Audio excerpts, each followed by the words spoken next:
বর্তমানে TikTok, Facebook এবং ইনস্টাগ্রামে এই ধরনের স্যাড স্ট্যাটাস ভিডিওগুলো ট্রেন্ডিং এ রয়েছে। তো কিভাবে তৈরি করবেন এই ধরনের স্যাড স্ট্যাটাস ভিডিওগুলো দেখাবো এই ভিডিওটিতে। তো এই ভিডিওটি না টেনে সম্পূর্ণ দেখার অনুরোধ রইল। এই ধরনের স্যাড স্ট্যাটাস ভিডিওগুলো তৈরি করার জন্য আপনাকে 3টি ধাপ ফলো করতে হবে। তো এই ভিডিওটি একটু লং হবে। আপনি যদি এই ধরনের স্ট্যাটাস ভিডিওগুলো তৈরি করা শিখতে চান তাহলে এই ভিডিওটি না টেনে সম্পূর্ণ দেখার অনুরোধ রইল। তো এখন আমি চলে যাচ্ছি ফার্স্ট স্টেপে। ফার্স্টে আমাদের প্রয়োজন হবে এই ধরনের ইমেজগুলো। তো আপনি বলতে পারেন ভাই এই ধরনের ইমেজগুলো কোথা থেকে ডাউনলোড করবেন? এই ধরনের ইমেজগুলো ডাউনলোড করার জন্য একটাই উপায়, সেটা হচ্ছে Pinterest। তো আপনি আবার বলতে পারেন যে ভাই এই Pinterest আবার কি? Pinterest হচ্ছে Facebook এবং Instagram এর মতো একটা সোশ্যাল মিডিয়া অ্যাপস। তো এখন আমি ডাউনলোড করে নিচ্ছি Pinterest অ্যাপটিকে। তো আপনারা ডাউনলোড করার জন্য চলে যাবেন Google Play Store এ। Google Play Store এ গিয়ে সার্চ করবেন Pinterest লিখে। তারপর ফার্স্টে যে অ্যাপটি চলে আসবে এই অ্যাপটিকে ইনস্টল করে নেবেন। দেখতে পাচ্ছেন এখানে আমার ইনস্টল আছে, সেজন্য আমাকে ওপেন দেখাচ্ছে। তো আপনাদের এখানে ইনস্টল লেখা থাকবে, তো আপনারা এখান থেকে ইনস্টল করে নেবেন। তো এখন আমি এখান থেকে সরাসরি চলে যাচ্ছি। এখান থেকে আমি অ্যাপটিকে ওপেন করে নিচ্ছি।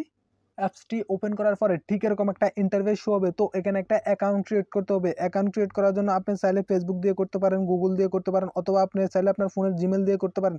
তো আমি এখন এখান থেকে গুগল দিয়ে করে নিচ্ছি। এই যে দেখতে পাচ্ছেন কন্টিনিউ উইথ গুগল বলে যে একটা অপশন আছে, কন্টিনিউ উইথ গুগলের উপরে ক্লিক করে দিচ্ছি।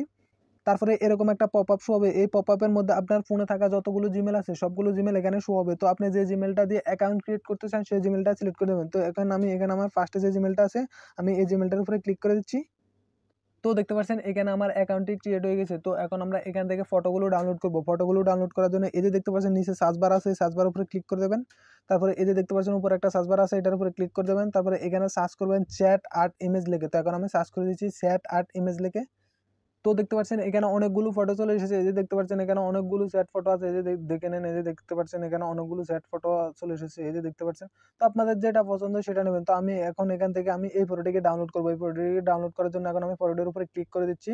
তারপরে এই যে দেখতে পাচ্ছেন উপরে থ্রি ডট লাইন আছে, এই থ্রি ডট লাইনের উপরে ক্লিক করে দেবেন। তারপরে এই যে দেখতে পাচ্ছেন ডাউনলোড ইমেজ বলে যে একটা অপশন আছে, এই ডাউনলোড ইমেজের উপরে ক্লিক করে দেবেন। তো দেখতে পাচ্ছেন এখানে ইমেজটি ডাউনলোড হয়ে যেত। আমি এখন এখান থেকে কেটে ব্যাকে চলে যাচ্ছি। তো একই নিয়মে আপনি প্রতিটা ফটোকে ডাউনলোড করে নেবেন। তো আপনাদের যেটা যেটা পছন্দ সেই ফটোটা ডাউনলোড করে নেবেন। এখানে অনেকগুলো ফটো আছে, সবগুলো এইচডি কোয়ালিটির ফটো আছে। এই যে দেখতে পাচ্ছেন এখানে অনেকগুলো ফটো আছে, আপনারা সবগুলোকে একই নিয়মে ডাউনলোড করে নেবেন। তো এখন আমি চলে যাচ্ছি দ্বিতীয় স্টেপে। দ্বিতীয় স্টেপে আমাদের প্রয়োজন হবে আরেকটি অ্যাপসের, সেই অ্যাপটির নাম হচ্ছে চারুলিপি। তো এই চারুলিপি অ্যাপটি ডাউনলোড করার জন্য চলে যাবেন গুগল প্লে স্টোরে। গুগল প্লে স্টোরে গিয়ে সার্চ করবেন চারুলিপি লিখে। তারপরে ফার্স্টে যে অ্যাপটি চলে আসবে আপনারা এই অ্যাপটিকে ইনস্টল করে নেবেন। তো দেখতে পাচ্ছেন এখানে অলরেডি আমার ইনস্টল আছে, সেজন্য আমাকে ওপেন দেখাচ্ছে। তো এখন আমি ওপেন করে নিচ্ছি এই অ্যাপটিকে। অ্যাপসটি ওপেন করার পরে ঠিক এরকম একটা ইন্টারফেস শো হবে। তারপরে এই যে দেখতে পাচ্ছেন ক্রিয়েট বলে যে একটা অপশন আছে, এই ক্রিয়েটের উপরে ক্লিক করে দেবেন। তারপরে ঠিক এরকম একটা ইন্টারফেস শো হবে। তো নিচের দিকে লক্ষ্য করলে দেখতে পারবেন পিকচার বলে যে একটা অপশন আছে, এই পিকচারের উপরে ক্লিক করে দেবেন। তারপরে এরকম একটা পপআপ শো হবে। তো এই যে দেখতে পাচ্ছেন গ্যালারি বলে যে একটা অপশন আছে, এই গ্যালারির উপরে ক্লিক করে দেবেন। তারপরে আপনার ফোনের গ্যালারিটি ওপেন হয়ে যাবে। তো আপনি যে ফটোটির মধ্যে স্ট্যাটাস লিখতে চান সেই ফটোটিকে সিলেক্ট করে নেবেন আপনার ফোনের গ্যালারি থেকে। তো এখন আমি আমার ফোনের গ্যালারি থেকে একটা ফটো সিলেক্ট করে নিই। তো আমি একটু আগে Pinterest থেকে যে ফটোগুলো ডাউনলোড করেছি সেখান থেকে আমি একটা ফটো সিলেক্ট করে নিচ্ছি। তো এখন আমি এই ফটোটির উপরে ক্লিক করে দিচ্ছি। তারপরে ঠিক এরকম একটা ইন্টারফেস শো হবে। তো এখন আমরা এখানে স্ট্যাটাস লিখবো। স্ট্যাটাস লেখার জন্য এই যে দেখতে পাচ্ছেন প্লাসের মতো অপশন আছে, এই প্লাসের মতো অপশন উপরে ক্লিক করে দেবেন। তারপরে এখানে আমি স্ট্যাটাসটা লিখে দিচ্ছি। তো আপনারা আপনাদের যেটা লিখতে চান সেটা লিখে দেবেন। তো এখন আমি একটা লিখে দিচ্ছি। তো দেখতে পাচ্ছেন এখানে আমি একটা স্ট্যাটাস লিখে দিচ্ছি। লেখার পরে এই যে দেখতে পাচ্ছেন ডান অপশন আছে, এই ডান অপশনের উপরে ক্লিক করে দেবেন। তারপরে এরকম ভাবে শো হবে আপনার টেক্সটটা। তো এখন আমি 2 ফিঙ্গার দিয়ে টেনে আমি ছোট করে দিচ্ছি, এরকম করে ছোট করে দিচ্ছি, অ্যাডজাস্ট করে দিচ্ছি। আপনারা আপনাদের মন মতো করে অ্যাডজাস্ট করে দেবেন। তো এখন আমরা এই টেক্সটির কালার চেঞ্জ করব। কালার চেঞ্জ করার জন্য এই যে দেখতে পাচ্ছেন নিচে একটা বার আছে, এই বারটাকে হালকা একটু যদি স্ক্রল ডাউন করবেন, করার পরে এই যে দেখতে পাচ্ছেন কালার অপশন আছে, এই কালার অপশনের উপরে ক্লিক করে দেবেন। তারপরে এই যে দেখতে পাচ্ছেন কালার অপশন আছে, এটার উপরে ক্লিক করে দেবেন। তো এখান থেকে আপনি কালারটা সিলেক্ট করে নেবেন। তো আমি এখান থেকে আমি হোয়াইট কালারটা দিয়ে দিচ্ছি। আমি হোয়াইট কালার, তো আপনারা আপনাদের মন মতো যেটা ভালো লাগে আপনারা সেটা দিবেন। তো আমি এখান থেকে আমি হোয়াইট কালারটা দিয়ে দিচ্ছি। দেওয়ার পরে এই যে দেখতে পাচ্ছেন ওকে বলে যে একটা অপশন আছে, এই ওকের উপরে ক্লিক করে দেবেন। তো এখন আমরা এই টেক্সটির ফন্ট চেঞ্জ করব। ফন্ট চেঞ্জ করার জন্য এই যে দেখতে পাচ্ছেন নিচে বারটাকের দিকে একটু স্ক্রল ডাউন করবেন, করার পরে এই যে দেখতে পাচ্ছেন ফন্ট অপশন আছে, ফন্ট অপশনের উপরে ক্লিক করে দেবেন। তারপরে এখানে দেখতে পাচ্ছেন এখানে অনেকগুলো ফন্ট স্টাইল আছে, তো আপনাদের যেটা মন চায় সেটা দিয়ে দেবেন। তো এই যে দেখতে পাচ্ছেন এখানে অনেকগুলো আছে, তো আমি এখান থেকে আমি এটা দিয়ে দিচ্ছি। তো আপনাদের যেটা মন চায় সেটা দিবেন। তো আমি এখান থেকে আমি এটা দিয়ে দিচ্ছি। দেওয়ার পরে এখান থেকে এটাকে টেনে আমি অ্যাগেইন অ্যাডজাস্ট করে দিচ্ছি। তো আপনারা আপনাদের মন মতো করে অ্যাডজাস্ট করে দেবেন। তো আমি এরকম করে দিচ্ছি। তো এখানে আমাদের কাজটি কমপ্লিট। তো আপনারা চাইলে আপনাদের মন মতো করে এখানে গেটটা আরো প্রপার ভাবে করে নিতে পারবেন। তো আমি সময় অনেকটা লম্বা হয়ে যাবে, এই ভিডিওটি অনেকটা লং হয়ে যাবে, সেজন্য আমি এটাকে শর্টকাটে করে দিচ্ছি। তো আমি এতটুকু করে দিচ্ছি, আপনারা আস্তে আস্তে করে নেবেন। তো করার পরে এখন আমরা এই ইমেজটিকে সেভ করব। সেভ করার জন্য এই যে দেখতে পাচ্ছেন উপরে সেভ অপশন আছে, এই সেভ অপশনের উপরে ক্লিক করে দেবেন। তারপরে এই যে দেখতে পাচ্ছেন ইএস বলে যে একটা অপশন আছে, এই ইএস এর উপরে ক্লিক করে দেবেন। তো এই ইমেজটি আমার ফোনের গ্যালারিতে সেভ হয়ে গেছে। তো এখন আমি চলে যাচ্ছি তৃতীয় স্টেপে। তো যে অ্যাপটি দিয়ে আমরা ফাইনাল এডিট করব সেই অ্যাপটির নাম হচ্ছে ক্যাপকাট। তো আপনার ফোনে যদি ক্যাপকাট অ্যাপটি থাকে তাহলে অ্যাপটিকে ওপেন করে নেবেন। আর যদি আপনার ফোনে এই ক্যাপকাট অ্যাপটি না থাকে তাহলে গুগল প্লে স্টোরে গিয়ে সার্চ করবেন ক্যাপকাট লেগে, তারপরে ফার্স্টে যে অ্যাপটি চলে আসবে এই অ্যাপটিকে ইনস্টল করে নেবেন। তো দেখতে পাচ্ছেন এখানে আমার ইনস্টল আছে, সেজন্য আমাকে ওপেন দেখাচ্ছে। তো আপনারা এখান থেকে ইনস্টল করে নেবেন। তো এখন আমি ওপেন করে নিচ্ছি ক্যাপকাট অ্যাপটিকে।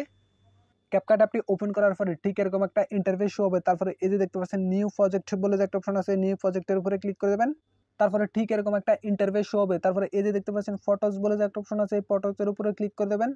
তো একটু আগে আমরা সারোলিপি থেকে যে ফটোটিকে ডাউনলোড করেছি সেই ফটোটিকে সিলেক্ট করে নিচ্ছি। তো এই যে দেখতে পাচ্ছেন সেই ফটোটিতে এখন আমি ফটোটির উপরে ক্লিক করে দিচ্ছি। দেওয়ার পরে এই যে দেখতে পাচ্ছেন অ্যাড বলে যে একটা অপশন আছে, এই অ্যাডের উপরে ক্লিক করে দেবেন। তারপরে ঠিক এরকম একটা ইন্টারফেস শো হবে। তো আমি এটাকে হালকা একটু দিকে স্ক্রল ডাউন করছি, করার পরে এই যে দেখতে পাচ্ছেন লাস্টে ক্যাপকাটের যে ওয়াটারমার্কটা আছে এটার উপরে ক্লিক করে দেবেন। করার পরে এই যে দেখতে পাচ্ছেন ডিলিট অপশন আছে, এই ডিলিট অপশনের উপরে ক্লিক করে ওয়াটারমার্কটিকে ডিলিট করে দেবেন। তো এখন আমি এই ইমেজটি যেটা সিলেক্ট করেছি সেটার উপরে সিলেক্ট করে দিচ্ছি। তারপরে আপনি যত সেকেন্ড রাখতে চান তত সেকেন্ড করে দেবেন। তো আমি এখান থেকে 15 সেকেন্ড করে দিচ্ছি। এই যে দেখতে পাচ্ছেন আমি 15 সেকেন্ড করে দিচ্ছি। করার পরে একেবারে ফার্স্টে চলে যাবেন। ফার্স্টে আসার পরে এই যে দেখতে পাচ্ছেন একটা এরর অপশন আছে, এটার উপরে ক্লিক করে ব্যাক চলে আসবেন। ব্যাকে আসার পরে এই যে দেখতে পাচ্ছেন ইফেক্ট বলে যে একটা অপশন আছে, এই ইফেক্টের উপরে ক্লিক করে দেবেন। তারপরে এই যে দেখতে পাচ্ছেন ভিডিও ইফেক্ট বলে যে একটা অপশন আছে, এই ভিডিও ইফেক্টের উপরে ক্লিক করে দেবেন। তারপরে এই যে দেখতে পাচ্ছেন উপরে একটা বার আছে, এই বারটাকে এদিকে টেনে একেবারে লাস্টে চলে যাবেন। লাস্টে আসার পরে এই যে দেখতে পাচ্ছেন ব্লগ বলে যে একটা অপশন আছে, এই যে দেখতে পাচ্ছেন ব্লগ, এই ব্লগের উপরে ক্লিক করে দেবেন। তারপরে এই যে দেখতে পাচ্ছেন ফার্স্টে যেটা আছে এটার উপরে ক্লিক করে দেবেন। দেওয়ার পরে এই যে দেখতে পাচ্ছেন টিক অপশন আছে, এই টিক অপশনের উপরে ক্লিক করে দেবেন।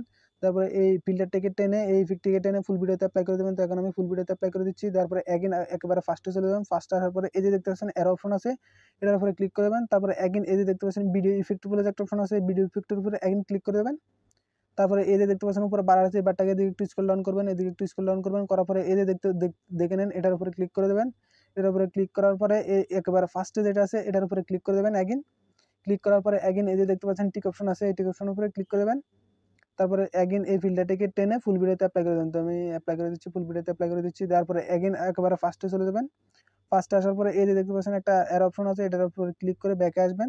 ব্যাকে আসার পরে এগেন ভিডিও ইফেক্ট বলে যে একটা অপশন আছে, এই ভিডিও ইফেক্টের উপরে ক্লিক করে দেবেন। তারপরে এই যে দেখতে পাচ্ছেন যে বারটা আছে, এই বারটাকে একেবারে টেনে ফার্স্টে চলে যাবেন। ফার্স্টে আসার পরে এটা এই যে দেখতে পাচ্ছেন এটার উপরে ক্লিক করে দেবেন। তারপরে এই যে দেখতে পাচ্ছেন দ্বিতীয়ত যে ইফেক্ট আছে, এই ইফেক্টের উপরে ক্লিক করে দেবেন। দেওয়ার পরে এগেন এই যে দেখতে পাচ্ছেন টিক অপশন আছে, এই টিক অপশনের উপরে ক্লিক করে দেবেন। তো এখন আমি এই ইফেক্টটাকে কতটুকু রাখতে চাই, আমি এতটুকু রাখতে চাই। তো এখন আমি এতটুকু রেখে দিচ্ছি, এতটুকু দিয়ে দিচ্ছি। এটা আপনাদের মন মতো করে আপনি অ্যাডজাস্ট করে দেবেন এই ব্লার ইফেক্টটা। তারপরে এগেন একেবারে ব্যাকে চলে যাবেন, এগেন ব্যাক করে দেবেন, একেবারে ব্যাকে চলে যাবেন। তো এখন আমি ভিডিওটিকে প্লে করে দেখাচ্ছি, ভিডিওটিকে এরকম হয়েছে। তো এখন আমি প্লে করে দেখাচ্ছি। তো এই যে দেখতে পাচ্ছেন, তো অলমোস্ট আমাদের ভিডিও এডিটিং কমপ্লিট। তো এখন আমাদের একটাই বাকি রয়ে গেছে, সেটা হচ্ছে মিউজিক অ্যাড করা। মিউজিক অ্যাড করার জন্য আমরা একেবারে ফার্স্টে চলে যাবেন। ফার্স্টে আসার পরে এই যে দেখতে পাচ্ছেন অডিও বলে যে একটা অপশন আছে, এই অডিওর উপরে ক্লিক করে দেবেন। তারপরে এই যে দেখতে পাচ্ছেন সাউন্ড অপশন আছে, সাউন্ডের উপরে ক্লিক করে দেবেন। তারপরে ঠিক এরকম একটা ইন্টারফেস শো হবে। তো এই যে দেখতে পাচ্ছেন ফাইলের অপশন আছে, এই ফাইলের অপশনের উপরে ক্লিক করে দেবেন। তারপরে এই যে দেখতে পাচ্ছেন ডিভাইস বলে যে একটা অপশন আছে, ডিভাইসের উপরে ক্লিক করে দেবেন। তারপরে আপনার ডিভাইসে যতগুলো মিউজিক আছে সবগুলো মিউজিক এখানে চলে আসবে। এই যে দেখতে পাচ্ছেন এখানে যতগুলো মিউজিক আছে। তো আমি আপনাদের দেখানোর জন্য আমি এখান থেকে একটা মিউজিক সিলেক্ট করে নিচ্ছি।